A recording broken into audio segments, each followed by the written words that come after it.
Encounter is brought to you by the Broome County Council of Churches, where we connect compassion with needs as we inspire growth with dignity. You'll find us in special places throughout the community. For those who remain hungry, we provide meals. For those who are challenged, we build wheelchair ramps. We comfort those who are ill, minister to those who are confined, and we remain an advocate for change and understanding on behalf of every element of our community. Connect and inspire. Encounter the Broome County Council of Churches. Good morning and welcome to this week's edition of Encounter. I'm Jeff Kellam, your host. I serve as the Parish Associate at the Union Presbyterian Church in Endicott. One of my heroes in the faith was Dr. Isabel Rogers. She was a professor of Christian ethics at a graduate school in Richmond where I used to teach video. Yeah, that's part of what I did. Dr. Isabel Rogers was also a moderator of the Presbyterian Church's General Assembly for a year. We called her Dr. Izzy. She took a sabbatical from teaching Christian ethics, and I discovered that she was spending her sabbatical working at a women's shelter in downtown Richmond. I thought, this is practical theology. So she was a professor of ethics, but she was putting her sabbatical together to help people in crisis. We're going to be talking not about a women's shelter today, but about a shelter for men, women, families who are victims of violence and who need a place for respite and peace and security. And our guest today is the executive director of RISE, used to be called the SOS Shelter. Mm-hmm. And as soon as I said women's shelter, describing the one in Richmond, I realized RISE is not a women's shelter. Tell me a little bit about RISE. Is RISE an acronym, or is it just symbolic of rising up from problems, issues? Yeah, so when we were branded, we used to be known as the SOS Shelter for most of our history. We were branded probably about 8 years ago, just to have a more uplifting name to reflect that we offer comprehensive services and also, that we aren't just a shelter. And this goes back to 1979, and before we started recording the program, I realized 1979 seems awfully recent for a shelter of this kind. One would think it would be much older and have been addressing the issues a long time before that. So, but nonetheless, it's a long history. Mm-hmm. Yeah, I mean, unfortunately, in the past, it used to be seen as a family issue that the police, outsiders wouldn't get involved. They would say solve it within the family. So luckily, a lot of opinions have changed since then. We definitely have a lot of work still to go. But looking back at when we first started, the attitudes then and now, there's definitely a huge difference. Yeah. So tell me, generally, what are some of the stories of the folks who come to the shelter? What brings them there? I mean, it differs so much because there are so many different situations. I mean, abusers can be anyone, any family member. We've had parents that are abusive to adult children, former partners. Someone is trying to get away from their former partner and they're stalking and abusive behavior. The most dangerous time for a victim is when they're trying to leave. So we get a lot of those cases through our shelter. And when we have families come into our shelter, sometimes they have to flee their house. They don't want to tip off their abuser that they're leaving. So they often come in with, just a plastic bag of belongings for, a whole family. Yeah. And is this physical violence? Can it be emotional violence as well, psychological violence? Yeah, so physical, domestic violence takes many forms. A lot of times people associate it with the physical violence, but I mean, it can be emotional, it can be psychological, it can be financial, it can be sexual. But essentially a person's coming out of fear, feeling danger, and they're looking for shelter in the most basic sense. What will they find at the shelter when they arrive? So first of all, a lot of times when people think of the word shelter, they picture like a warehouse type setting with bunk beds. Yeah. And that is so far from what our shelter is. It's not a big dormitory. Yeah. No, it is a house. We have like a lot of very children-friendly spaces. We have a beautiful children's reading room with like murals on the wall and like books with like inclusive characters and strong female characters. We have like a nice playground area. We have a garden. We have communal areas, and then each family gets their own private bedroom and bathroom. Wow. So you're doing as much as you can to provide a home, however temporary. How long do people stay in the shelter? Stays are up to 90 days. Like that being said, if there are circumstances such as being unable to find housing, which is definitely a big issue in this community, we do extend stays for longer than that, but generally about 90 days. This is not a facility that's open to the public for tours because it's in a secret location. Yes, it is a confidential location. So that's one of the central things that we take very, very seriously. And, you know, anyone who visits it has to sign a confidentiality statement. We do warn residents not to disclose the location just for everyone's safety. Sure. The idea of providing a home for perhaps a family, it could be male, female, children would be involved, as you've mentioned. Besides a place, a physical place, what are the other services that RISE provides?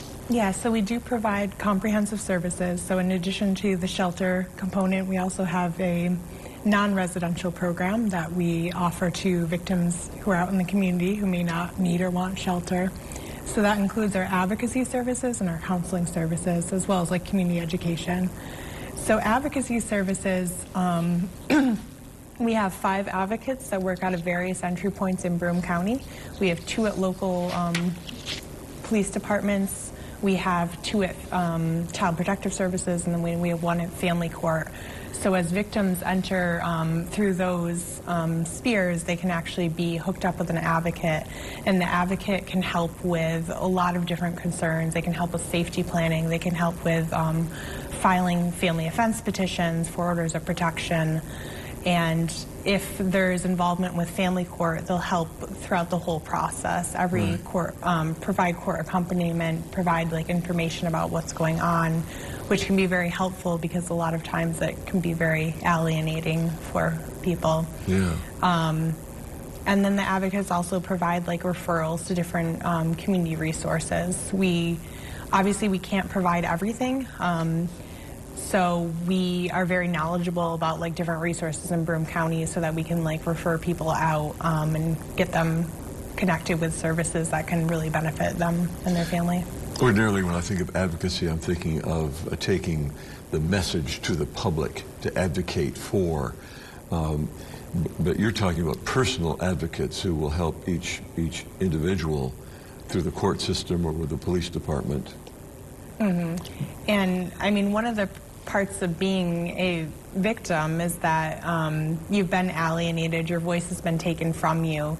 So to just have someone stand with you and say, like, I support you, I believe you, it means so much. Yeah. And how do you find the advocates?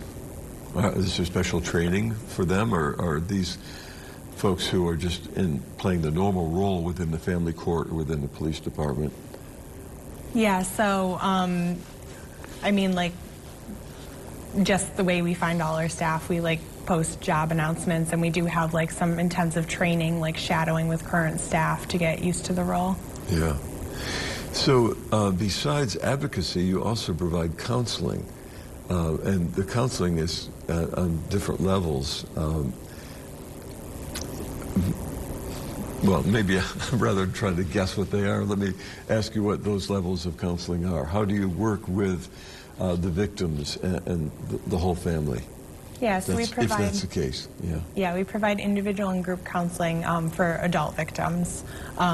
So our counselor will work with both the residential and non-residential clients, and we'll provide, you know, like 8-week sessions, and it's about, the beginning is just about like setting goals for what they want to accomplish, and then focusing on things like self-care and healing from the trauma and like the way that trauma affects the brain, and learning more about domestic violence and the cycle of violence and all of that things that, you know, the survivor can use to rebuild their lives. Yeah. I saw the word pattern training, a pattern training group on your website. That's breaking the pattern of being a victim? Yeah, that's a pattern-changing group. That's actually one of our court-mandated educational groups that we provide. But what does that mean, pattern? Or did I already answer that question?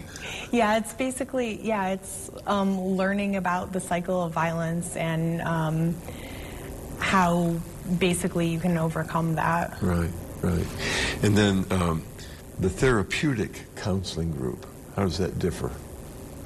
So the therapeutic counseling group is run by our social worker, and that is like a non-residential program that lasts for 8 weeks.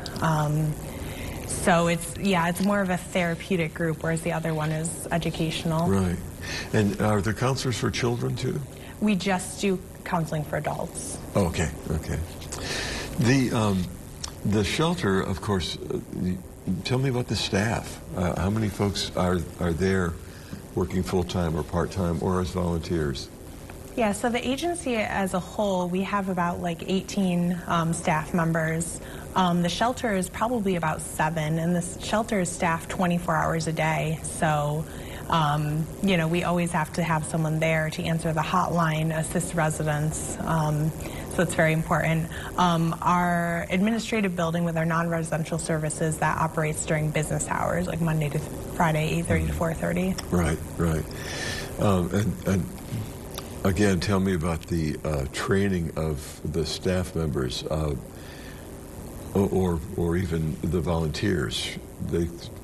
Just because you can answer a phone doesn't mean you just show up at the shelter and answer the phone, right? Yeah, so we differ in that we only use trained staff to answer the hotline, just because we want to make sure that that hotline call, when someone is calling in distress, like that's such an important part. It's like the initial step. You need to be pastoral in your response. Definitely, like it needs to be, you know, we need to make a good first impression. So we only have trained staff answer the hotline, and usually new staff we probably wait, you know, 2 to 3 weeks until we let them answer the hotline, just because we want them to make sure that they're completely comfortable. We actually do a lot of like mock calls with staff pretending to call until we're, you know, confident that they're ready. Right. What about the capacity of the shelter? How many folks can you accommodate at one time, and do you operate ordinarily at full capacity? Yeah, so we can accommodate up to 20 individuals at a time. We have 7 private bedrooms. It kind of depends the time of year. Like October, Domestic Violence Awareness Month, we usually see very, very high capacity. We do have to, unfortunately, turn people away. Because the profile is very high during that time. Mm-hmm. Yeah. Over the holidays, it seems like it's generally lower. So it kind of varies throughout the year. But, I mean, there are definitely times that we are at full capacity and do have to turn callers away. Right. Our guest today is Nicole Barren, who is the executive director of RISE, which is a domestic violence shelter. It's been in the area here since 1979. Speaking of the area, what is your service area? Broome County. Okay. So, is there a network? If someone from Owego called out of desperation, you can refer them? Yeah, so there's actually like a state domestic violence hotline and a national domestic violence hotline. So we do sometimes get referrals from those areas. But yeah, if someone calls from outside Broome County, I mean, if they have a reason to flee to Broome County, we can accept people from outside as well. Okay. But we can also provide referrals. Right. You mentioned during the holidays throughout the year that the number of people in the shelter goes down a little bit, and I would have thought that perhaps during the holiday seasons like Christmas that there might be a propensity for more violence in a home because of the stress or the pressure or disappointment or what other things might feed that violence. So that's not so much the case. That's kind of what we see locally. I mean, stress in the home during the holidays can definitely exacerbate the problem. But this is just a theory that we have, but maybe, people just kind of want to pretend everything is normal during the holidays, not to disrupt the children. But I mean, we do accept people year round if they need help. COVID affected a number of various programs that were designed to provide help and assistance for folks on many different levels. How did COVID affect domestic violence and your services through RISE? So we continued operating the shelter. We did close for probably about a week right after we went on lockdown, just to clean everything, make sure that we had the proper procedures in place. But yeah, we've been operating right through COVID, continuing to provide shelter services.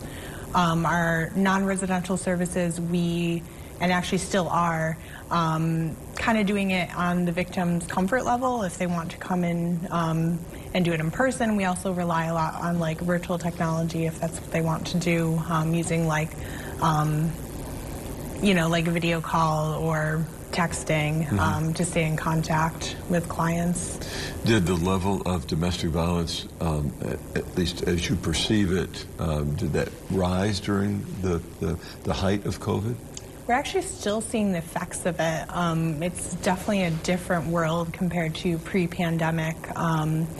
A lot of the victims, at least that are coming to us through our shelter side, are fleeing from farther away, from outside the county, and they're having more serious injuries than we've seen in the past. We do get, some people that are coming directly after being discharged from the hospital for treating those injuries. Right. I never thought about the fact that the physical injuries would require sometimes very serious medical attention. But you're not providing medical services. Your folks would find that from outside in hospital or their physicians, and then they come for a different kind of healing in a shelter. Yeah, we work really well with the social workers at some of the area hospitals who, are able to identify that and offer referrals to our services. Right. Let's talk about your website. It's so well done. It's a beautiful website, easy to negotiate. It tells the story of RISE so beautifully, and it can be found where? That's rise-ny.org. rise-ny.org. And you'll find the services that are offered, a description of the advocacy services, a description of the counseling services. I've printed out parts of it here just to help me with my notes. And I see that, among other things, your mission statement, I've meant to do that kind of up front. Our mission is to assist families who experience or are threatened with domestic violence and to increase the community's awareness of this pervasive problem. So are you part of a speakers bureau as well? You'll go out and talk to various organizations to raise the level of awareness about this problem. Yeah, that's definitely a big part of what we do. We do talks, tablings, and trainings for other organizations about the issue of domestic violence. Right. And folks can get in touch with you through the website. So there's a phone number, there's also email. Yeah, so we also have our online chat that's kind of near the top. So that's staffed during working hours. So if someone feels more comfortable chatting with an advocate rather than calling, they can reach out to us that way as well. Right. I didn't get a phone number to put on the screen, but do you want to give out a phone number that if folks are listening now thinking this is something they want to know more about? 607 something. Yep, so 24-hour hotline is 607-754-4340. That's 754-4340. Okay, and Remind me to do that again toward the end of the program so that we don't get too far away from that. How are you funded? I mean, you're providing a residence, which takes maintenance. You have a staff. Do you get grants, or is this individual contributions, or a little bit of everything? It's a little bit of everything. So we are licensed by the state, so we do get some state funding. We get like a small amount of federal funding, and then a lot of like the local organizations and foundations and individuals support us as well. Has this grown through the years? You've been pretty stable. You haven't had any crisis when you thought, we've got to do something definitely more aggressive here. I think as a nonprofit, there's always kind of a little bit of fear that you won't be able to make things work. So I think that's always kind of a fear about like how we're going to get money. But I mean, you know, we've lasted for 40 plus years. It's definitely a very serious issue in this community, and there continues to be funding for it, luckily. Right. Do you perceive that you may grow beyond that one facility? So we actually have two buildings. We have our shelter and our non-residential building. Possibly in the future, I don't know. Like the issue with homelessness in this community is getting worse and worse, and it's affecting us as well. So who knows what the future holds? Yeah. So when folks leave the shelter, do they go back home if the person perpetrating the violence has left, or are they seeking a new place to live altogether? Sometimes, sometimes they feel like they want to get out of the area altogether and move in with family or friends. Our goal is really to get people in like safe, permanent housing after shelter, because that sets them up for future success. Yeah. And is there a network of folks looking for affordable housing beyond the shelter's provision of a residence, a home? Are you working with other organizations on the issue of the shortage of affordable homes? We do. We're part of like the Homeless Coalition, the Continuum of Care in our community. So yeah, there are definitely others in the community that we can work with, and other organizations that we can work with to help people get housed. Right. So at this point in the conversation, I generally look at what folks can do who are watching or listening to the program. I know that they could go to the website and find a way to provide financial resources, and volunteerism is also a part of your I'll call it a ministry. It's an outreach and providing the most basic care for folks. Is there a place for reaching out and finding volunteers who can help in some way? And I'm sure there are background checks and that kind of thing. Yeah, so we have a donate tab on our website. If people want to donate in-kind items, it's usually like a lot of groups that will organize donation drives for us. That's very important, obviously, because then we don't have to spend our funds on those things. But I mean, operating a shelter, there's a lot of toiletries, food that we have to provide, so that helps a lot. But yeah, we don't actually accept a ton of volunteers just because of the confidentiality of the program. I can see that. Usually when we do look for volunteers, we're looking for long-term volunteers who are going to stay with us for quite a while, and we do conduct like background checks. Yeah. So if a community of faith wanted to have some sort of a table where folks could leave off donations of things that would be helpful in any household, or clothing, toothpaste, what are some of the needs that a community of faith could help with? Things like toiletries, feminine hygiene products, diapers, like those are things we always need and run out of very quickly. Right.